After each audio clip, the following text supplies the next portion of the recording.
Hey guys, what is up? This is your podcast, Show Your Stripes. I am Allie, and I'm here with Will. As always, we change it up a little bit. We're going to rotate the introductions here. So, it's definitely been an interesting weekend, that's for sure. Not how either of us anticipated the series going. No, definitely Obviously, there's going to be a lot of frustration in this pod, probably mostly from me, because both these games were complete and utter dumpster fires for multiple reasons, and I don't know how much lower this team can go. And, I might as well mention, we are now officially the worst team in the AL Central. Oh, great. That is lovely. I believe the Royals won today. It looks like, let me check it. Yes, they did. They beat the Rays 4-2. So with that win, we are now the worst team in the Central. It's just cherry on top for the weekend. That's all I can say. I mean, It's not like it was just one or the other either this weekend. It was a mixture of our offense and defense. So it's not like we can just blame it on one thing because honestly, it was definitely a mixture of both. Obviously, I'm going to be honest, I thought when we were going to record this, I thought I was going to be more upset at the first game, but watching the second game today, I think I'm probably going to be more upset after that one than I am going to be about the first one. Oh, yeah, And definitely. That's just a lot because I was losing my mind yesterday at the game myself. Oh, I can't even imagine being there and watching it. Like, I was frustrated just watching it on my TV. I can't even imagine, like, actually physically being at either of the games this weekend. Because, I mean, you're spending decent money to be there. And then just watching absolute dumpster fires worth of games. And what was the attendance yesterday? There was a decent amount of people there yesterday. Yeah, the attendance was 34,205. Which I think was I think they said that was the third highest of the season. Yeah, and it was mostly because of the giveaway they were doing, obviously, because they were doing a giveaway for a Miggy 500 home run sculpture. But I think everyone who was in attendance this weekend should get a refund for what they watched. Honestly. Yeah. I mean yesterday. Go ahead. Oh, you're good. Keep going. Yeah, but yesterday, I know a lot of the fans there. I went off a little bit yesterday saying that some of the fans were not really noticing what they're watching, and I stick by that. But I understand people are going to be there to have a good time and want to watch and just basically get drunk or whatever. But as a diehard fan, you can't put on a fake smile and pretend that everything's fine. No, because you're sitting there and just watching nothing. I mean, I looked at it yesterday, and from our offensive side, or defensive side, I really don't know what was going on. I mean, out of the whole game, there's about two things that happened in our defense that I think that went well, and other than that, that would be about it. I mean, I see Riley Green's Superman catch and then Badou's steal of a home run, but out of that, I mean, how many balls got dropped? How many balls didn't get catched? I mean, it's absolutely just a disaster. So I'm gonna try and start recapping the last game. Yesterday, the Tigers lost 8-4 in a game where, let's be honest, the score should have probably been 5-4 because in the seventh inning there was a defensive meltdown, and I'll put this in perspective. I was complaining to my dad about it last night. Of the 8 runs the Tigers allowed last night, only 4 of them were earned runs. I don't even know how that's even physically possible to allow half the runs being unearned. Yeah, that's insane. That shouldn't be happening. Pineda went 3 innings, went 4 hits, 2 runs, and he left with I believe it was a tricep injury that landed him back on the injured list, which annoyed me, obviously. Tyler Alexander was brilliant out of the pen. went 3 innings, allowed only 1 hit. Then Andrew Chafin came in for the 7th. He went 1/3 of an inning, 2 hits, 3 runs, only 1 was earned because Jeimer Candelario at third base booted an easily turnable double play ball and let it go past him and allowed multiple runs. I believe it loaded the bases up at the time of, and then all those runs ended up coming around to score. Wasn't it like 2 back-to-back plays that he completely just missed the ball? It seemed like that, yeah. Candelario, I'm sorry, but I feel like he's going to get non-tendered at the offseason. I have a feeling. Yeah, it wouldn't shock me. He's like heading towards, I mean, he's obviously having a horrible season, and I know he's probably trying his best, but like, it seems like he's given up to some extent. Because I don't know how, like I said, if that double play was turned, the inning would have been over, and it would still have been a 2-1 game at that point. Or actually, no, I think it would have been 3-1 when that was played. Yeah. So it would have been a 3-1 game, headed into the bottom of the 7th. But yeah, no, that didn't happen because Candelario couldn't make a routine play. Go ahead, and then I'll go ahead and get into the offense real quick because the second error I'm probably going to go completely off on because it was so absurd. Yeah. That I don't even know. I can't describe it just by staying quiet. No. So you're good. Yeah, the Tigers had 6 hits as a team yesterday. Riley Green went 1 for 5 with the strikeout. And Javi Baez 1 for 2 with 2 walks, which is intriguing, I might add, and an RBI. Robbie Grossman 0 for 3 with a walk and a run. Miggy 1 for 4 with an RBI and 2 strikeouts. Harold Castro 2 for 4 with an RBI. Jeimer Candelario 0 for 3 with a walk and a strikeout.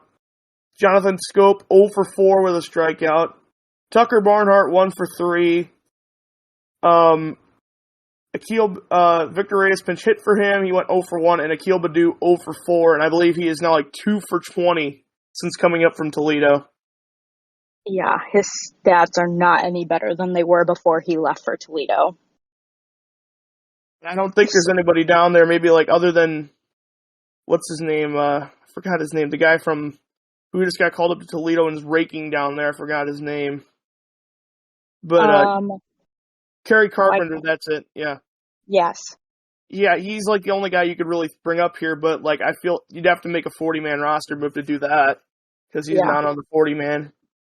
And I don't see Alavila doing it considering how inept he can be. But back to the 8th inning. So in the 8th inning, there was one play that really annoyed me. In the top of the 8th, I gotta pull up the scoring place here. Gilberto Calasinos reached first base because they tried to turn an 8-1 double play, like the throw to home, get the force out. Yeah. And Tucker Barnhart dropped the fucking ball. And I was like losing my mind at that point. Like, how do you miss that catch? I have no idea. Like, it's literally, I don't even think it was throwing it that hard. I don't know how you missed that catch. I really don't that you're there to literally catch the ball. I mean, and I find it a little bit ironic how we were literally just talking about it, I think, in one of our previous podcasts about how he has been a decent catcher so far this season, and then that happens yesterday. Drops that. Mm-hmm. Yeah, so it really just shows how the season is going with it all. But, I mean, we could have avoided so many runs yesterday from stupid mistakes. I mean, theoretically, if that double play was turned, it probably would have still stayed a 5-1 game at that point. Yeah. And like I said, it should still have been a 3-1 game. If everything went the way we wanted it to, it would be a 3-1 game at that point in the eighth. Yeah. But And I mean, somehow got our bats moving slightly in the last inning or 2 innings or 3 innings too. So yeah, but yeah, then 3 more runs would score in the top of the eighth. I kind of shielded my eyes at that point because it was getting ugly. And yes. then in the bottom of the eighth, 2 meaningless runs would come in for the Tigers. Miguel Cabrera, a line drive single that was number, I believe, 3,070 of his career.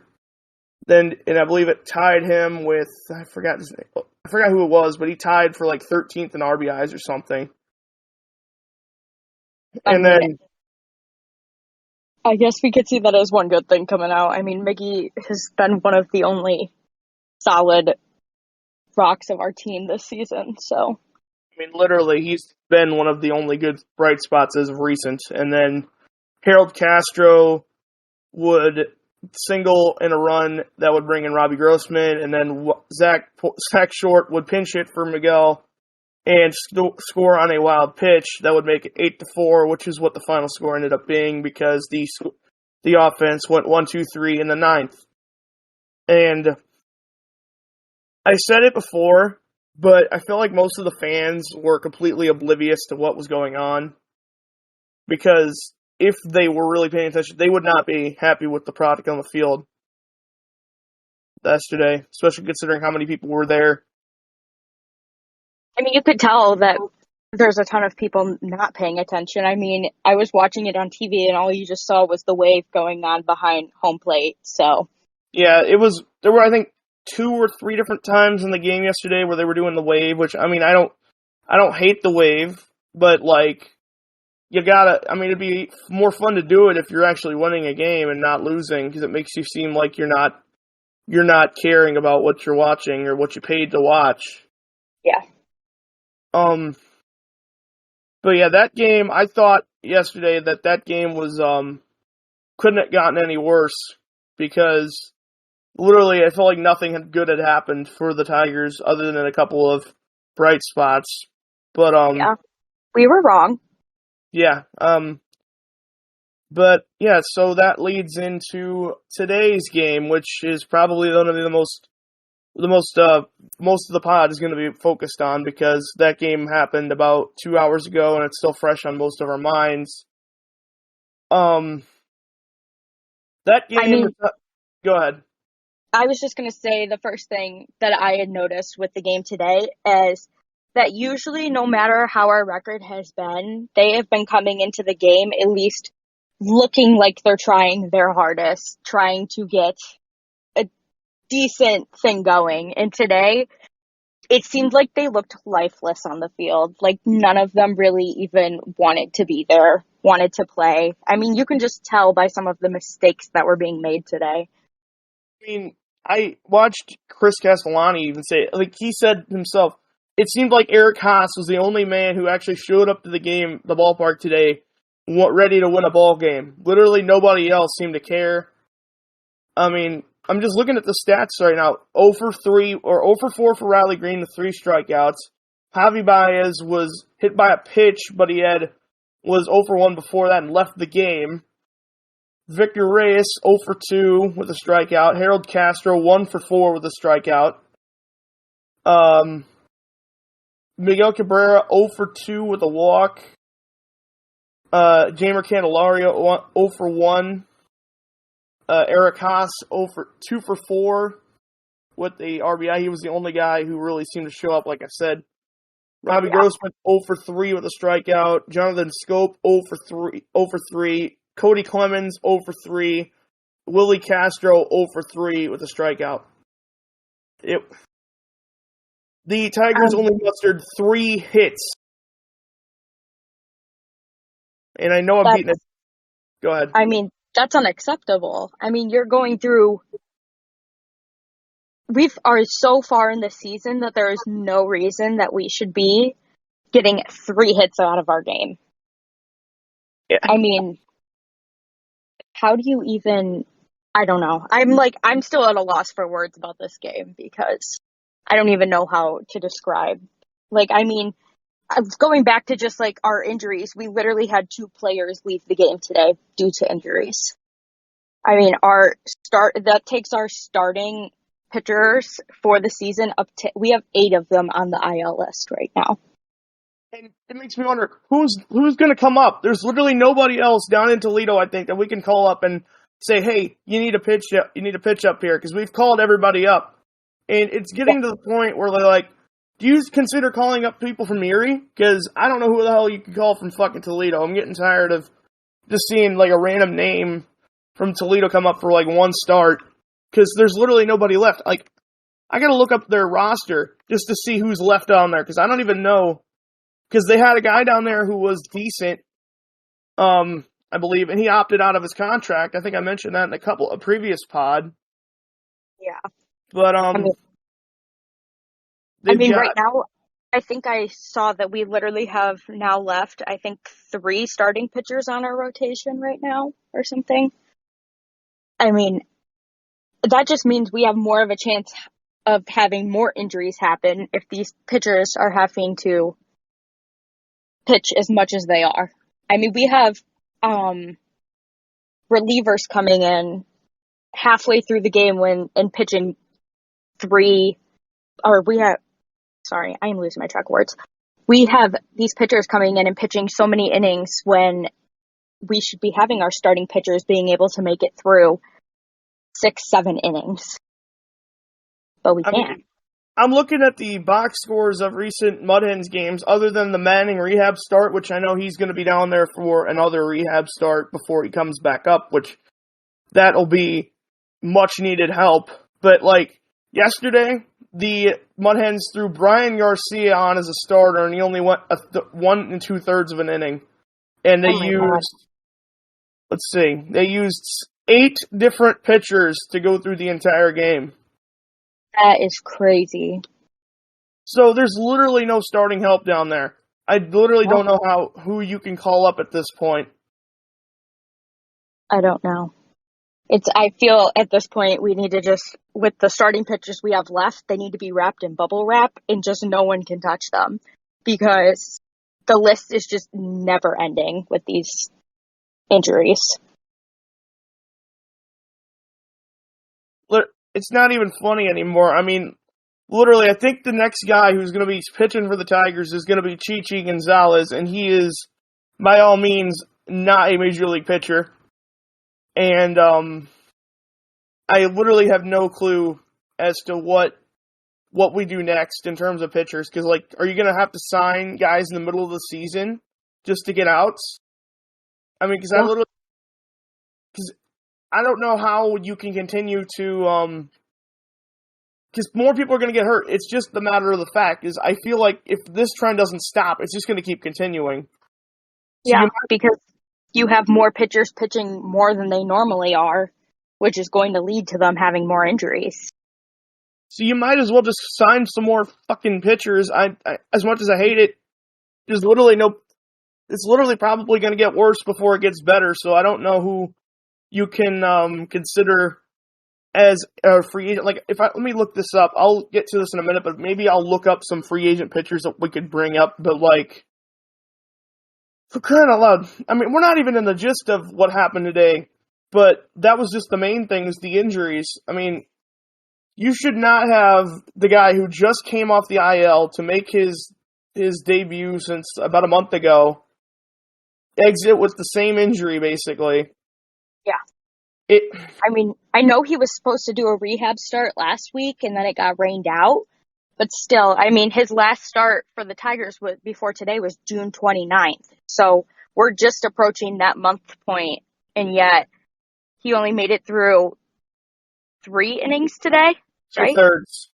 2/3. Yeah. So, I mean, I guess there's nothing you can do to control the injury from happening again, but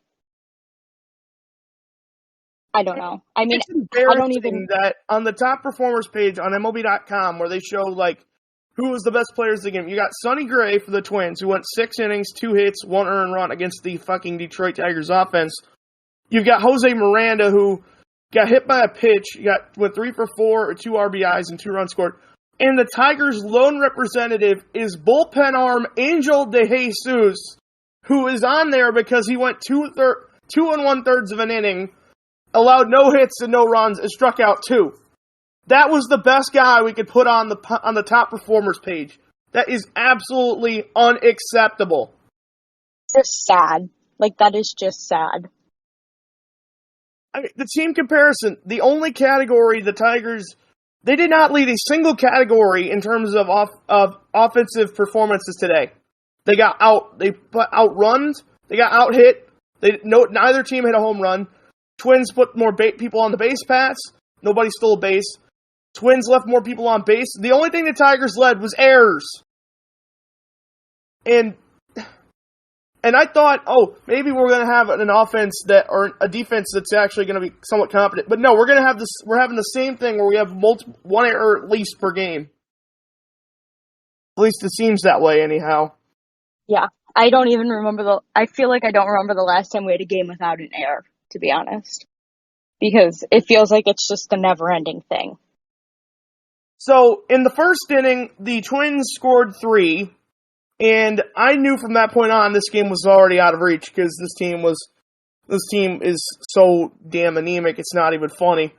But, so Max Kepler reached on fielder's choice when they tried cutting down the runner at the plate. They didn't get him. It's the second time they did that in the past 2 days, except this time it wasn't as embarrassing. Then Alex Kirilloff reached on an error by Harold Castro that allowed a run to score. Because, of course, it did. Yeah. Then Jose Miranda got hit by a pitch, and that brought in a run. And I believe before Garcia exited the game, he hit 3 batters. Which, I don't know if that had anything to do with his injury, but I don't know. He just didn't have any control today. It didn't seem like it. And then, no offense at that point. The only run the Tigers scored was on an Eric Haas single to left field that scored Javi Baez. And that was after, I believe, the first 9 men the Tigers sent to the plate were retired in order. It was absolutely pathetic. Yeah, like I said, they just didn't even look like they wanted to be there today.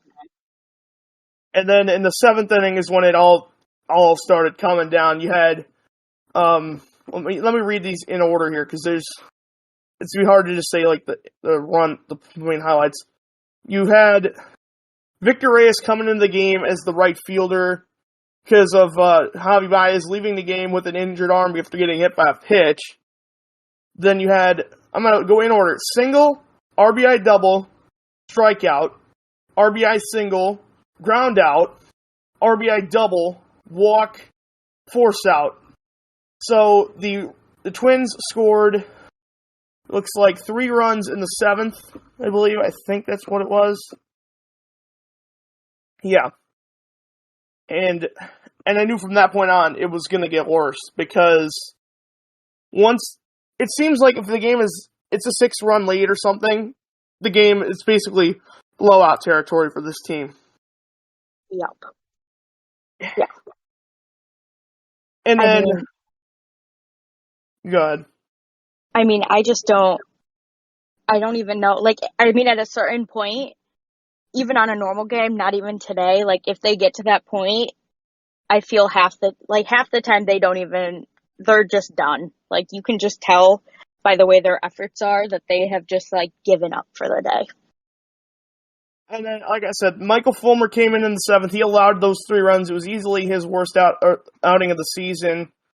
Literally everybody in the bullpen was bad if your name was not Angel De Jesus or Jose Cisnero. And I'm not counting Gregory Soto because he only got 1 out and then dipped.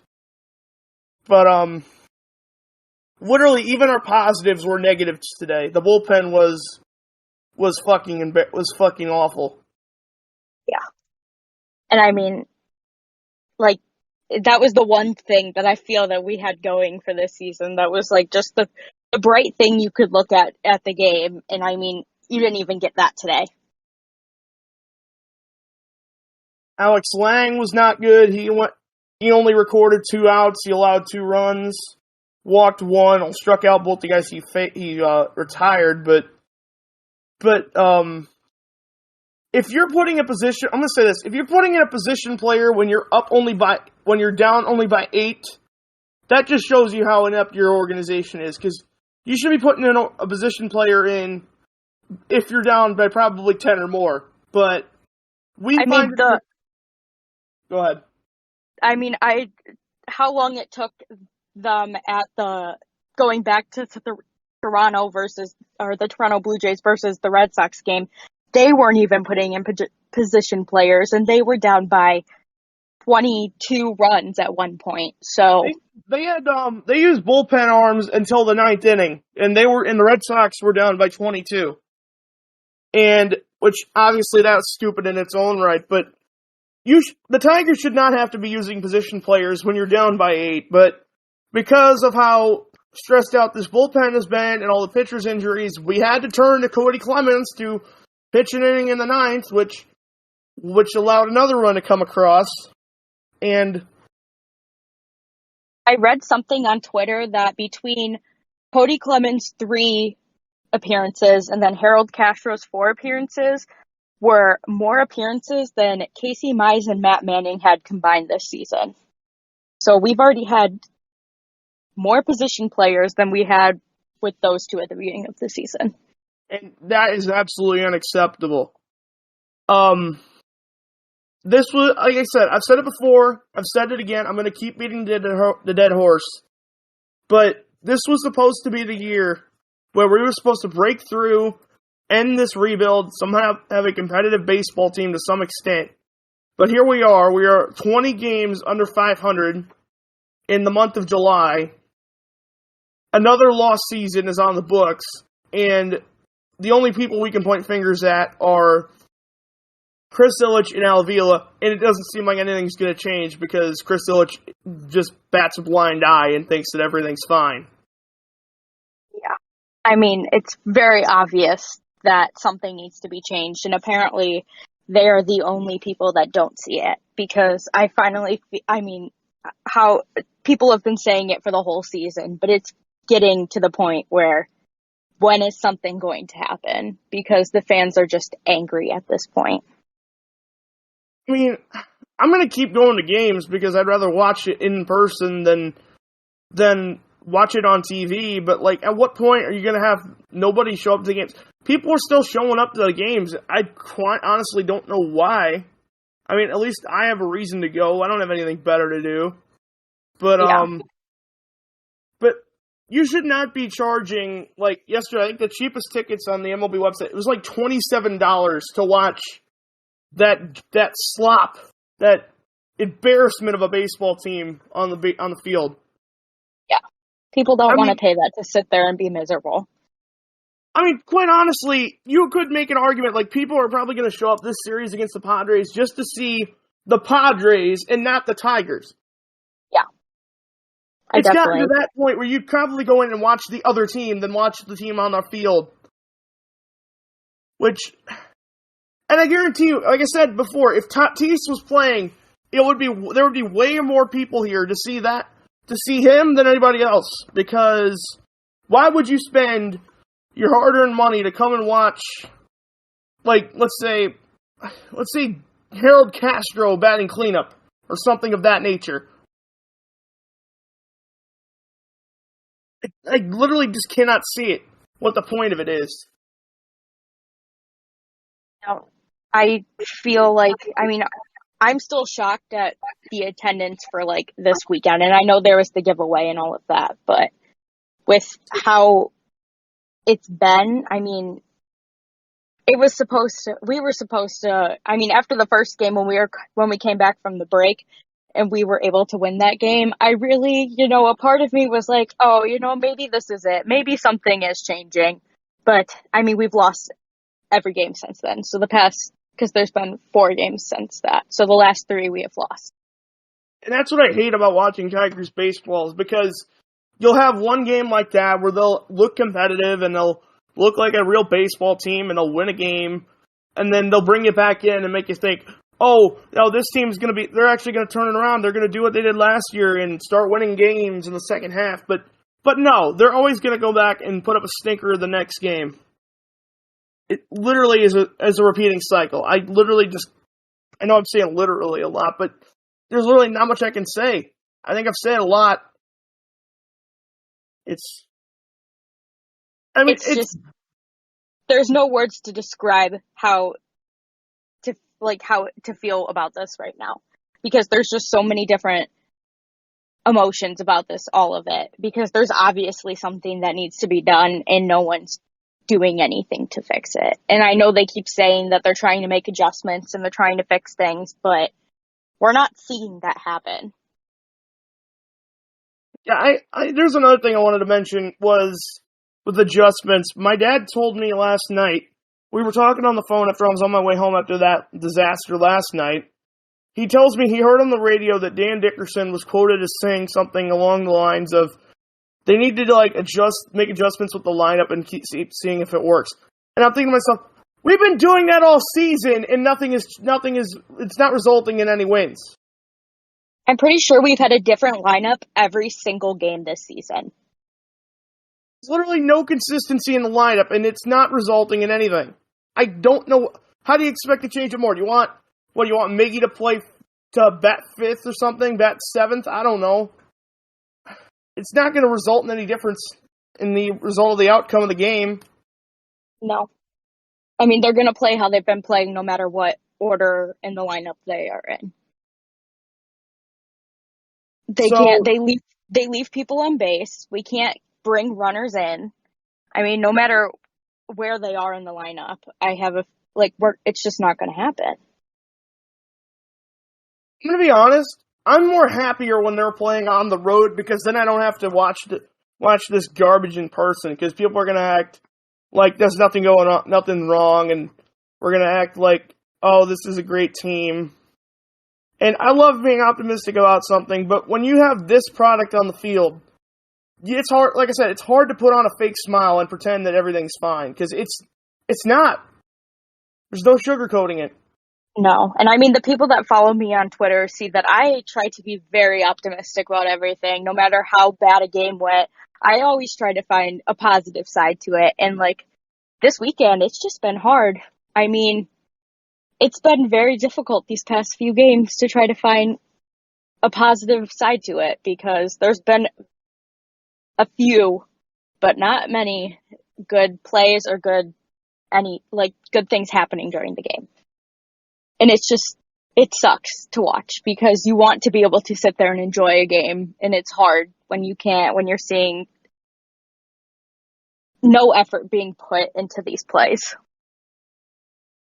And then, obviously, I wanted to bring this up because we were gonna talk about this at one point, because Tigers Twitter was blowing up earlier this afternoon about around the 7th inning of the game, because somebody who messaged me and tagged me in this, they're going to host an unofficial Fire Avila night at Comerica in right field on Tuesday night. And I want to endorse it, but I kind of also don't want to, because I don't want to give grief on the security at the ballpark, because I know that I'm going to go to that, but because obviously the fans are fed up, right?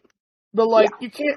You can't give them, the security guards, grief for something that their job is. I understand that they can't allow signs that are openly against the team or whatever, but I hope people just go in there, be respectful to them, and we can have a good time and try and make our voices heard to some extent, because you can't go in there and say, hey, this is my sign, you can't take this away from me. That sort of behavior. They're just there to do their job. I mean, they're probably equally as frustrated with everything going on. But, I mean, they're just there to do their job. So, I mean, I would say if anyone is going, just to be respectful towards them and, try to make your voice heard, but also do it without, I mean, no one wants to also get, banned from Comerica Park. So. Yeah. that's what I'm a little afraid of with this whole thing is I feel like some people are going to take it too far and then the whole group's going to get kicked out. I got a feeling that that's what's going to happen. Yeah. I really just, like I said, I want this to be a success, but I also want it to just be respectful in the way they do it. Because I know people are, like, my notifications are getting blown up over it. And it's obviously making noise, but I feel like, I don't know what is it making too much noise? Yeah. Because I don't know if they, like, check the social media to see what people are going to do. And they could possibly, like, shut this down before it even starts. No, definitely. Especially if it's getting a lot of attention. So it wouldn't surprise me if it gets shut down before any of this actually happens. Because, you see that the Tigers' Twitter page itself is pretty active with their social media, so. Yeah, I feel bad for him, too. I might as well mention, because he is a nice guy. I've met him in person. He's a laid-back and outgoing guy. I'm not going to name him by name, of course, but, like, he deserves better, because he probably has a lot of good content that he can produce and put on their channels for when we're good, but, like, a lot of the times it's just going to be final with the Tigers score. You can't, like, act like they're going to, like, put up, like, a meme or something when they're losing this badly. Yeah, because it's not just that it's taking a toll on the players, it's taking a toll on all of the staff, all of everyone that's working with the team, all of the fans. I mean, it's not just taking a toll on the players, it's taking a toll on everybody.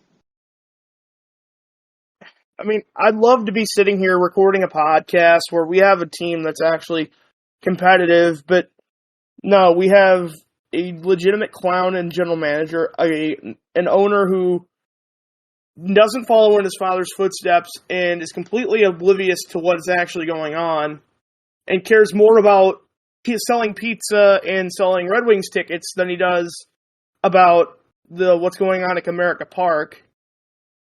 And quite honestly, I don't know how much more I could take without, like, losing my mind. I've said it so many times, but, like, I'm getting sick of it. Yeah, and you're not the only one.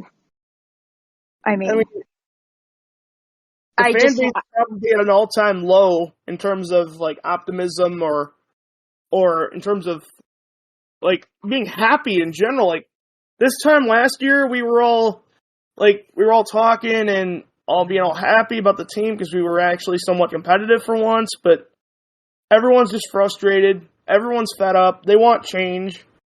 But and I know it isn't, and it's not going to come for any time soon, as much as I hate to say it. No. I'm hoping, the one thing that I am hopeful about is once some of these players that are on the IL come back up, that we can at least start producing better than we have been. But who knows when that's going to be? I feel like we have these players on the IL and they're supposed to come back, or they're making their rehab starts and then something else happens and they're right back to where they were before. Yeah, it's honestly embarrassing. I'm just hoping that at least we see some sort of more effort being put in the next few games where they actually, and I can't even imagine their mindsets right now, but you really hope that they're going into those games actually trying to win. Yeah, that's all I can hope for at this point. And like I said, this next series, it's not going to be much better. You've got tomorrow, it's 7:10 p.m. It's Sean Manaea for the Padres against Drew Hutchison, who was supposed to start today but got booted out of that one. And honestly, I don't know how to expect that because we don't play the Padres enough for me to really make a guess. But based on how I've seen things, I feel like it's going to be Sean Manaea absolutely dominating, and then Drew Hutchison allowing like 6 runs or something like that. Yeah. Well, it definitely will be interesting to see how that goes tomorrow because, we don't play them enough to know, so. And then Tuesday, it'll be Mike Clevenger, the ex-Guardian, against a pitcher to be determined, which I honestly could not tell you who that's going to be because of how like I said, how decimated this team is and organization is in terms of pitching. I literally could not tell you who it's going to be. No, I have no idea who they're going to bring up or who they're going to have to start that game. And then Wednesday, you have a day game, a 1:10 start. It's a to-be-determined pitcher for the Padres against Tarik Skubal, which he is really the only bright spot on this team as of recent. Yeah, we're going back to the beginning of the season with it. And then obviously we're going to have probably a divisive fan base when it comes to Wednesday afternoon and Thursday because we are going to Toronto and who knows who's not going to be vaccinated or whatever. And I feel like that's going to set some people off. And I'm not going to get into that, but I feel like it's going to be a rough week for about everybody involved. I can't sugarcoat it more than that. Yeah, no. I mean, all I can hope for is that they actually try to win because I don't know how much I can watch like a game like today where they didn't even show up.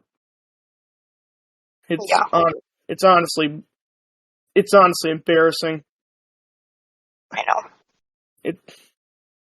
I just want to watch a team that's actually competitive. It's all I want. I've been crying for years. Like, if I could go back in time and tell myself, hey, 7 years from now, we're still going to be as bad as we were in 2017, which I thought was the worst team ever, I probably would have been dead on the floor or something. I mean, it's obvious that whatever they thought they had going with this rebuild really did not go. So, yeah, I think that's all. I think we've said all we need to say because, I mean, for crying out loud, there's a whole lot to say about that. And I think we've said all we wanted to say for today's episode. Yeah. So hopefully when we record our next episode, whenever that's going to be, we will have some good news to report on. But really bad vibes around the entire organization and franchise right now, and the fan base. Hopefully there will be something a little bit better that we can talk about because we know we don't even want to be talking about all of this right now. We want to be talking about a decent team playing a decent game. So yeah, thanks for listening, guys. If you want to go ahead and follow our Twitter account for updates on the show, it is show you are at Stripes with 3 S's, and go ahead and give us 5 stars if you want to. I'm not forcing you to do that, but thanks for listening, everybody. we appreciate the support.